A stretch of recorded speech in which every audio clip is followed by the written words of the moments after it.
ബഥാനി എന്ന വാക്കിന്റെ അർത്ഥം പഴുത്ത് മൂപ്പെത്തുന്നതിന് മുമ്പ് നശിച്ചു പോകുന്ന, തീർന്നു പോകുന്ന സ്ഥലം. അതാ എൻ്റെ അർത്ഥം.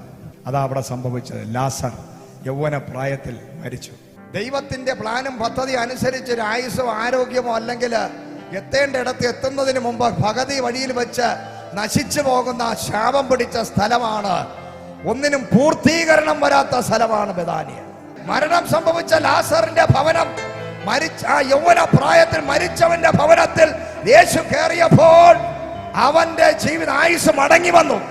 പെട്ടെന്ന് പെടുമരണം സംഭവിച്ച, തകർന്ന് ചിതറിപ്പോകേണ്ട ഇടങ്ങളിൽ എന്റെ ദൈവം ഇന്ന് പകല് ബഥാനിയയിൽ ചെയ്തതുപോലെ ഇന്ന് വിശ്വസിക്കുന്ന എനിക്കും നിനക്കും വേണ്ടി പിശാച് ഹിഡനായി ഒരുക്കി വച്ചിരിക്കുന്ന സകല പ്ലാനും പദ്ധതികളെയും തകർത്തുകൊണ്ട് എന്റെ ദൈവം ഈ വചനം കേൾക്കുന്ന എന്നെയും നിന്നെയും പെടുമരണത്തിൽ നിന്ന്, ഹല്ലേലൂയ, പെട്ടെന്ന് നശിച്ചു പോകേണ്ട സ്ഥലത്ത് നിന്നും, ഹല്ലേലൂയ, യഥാർത്ഥ ഫലം പുറപ്പെടുവിക്കത്തില്ല, ഫലം പുറപ്പെടുന്നതിന് മുമ്പ് കൊന്നുകളയുമെന്ന് ഹല്ലേലൂയ ചിന്തിച്ചിരിക്കുന്ന ദുരാത്മാവിന്റെ ഹിഡൻ അജണ്ടകളെ തകർത്തുകൊണ്ട് നിന്റെ സീസൺ വെളിപ്പെടാൻ പോവുകയാണ്. നീ തകരത്തില്ല, നീ മരിക്കത്തില്ല.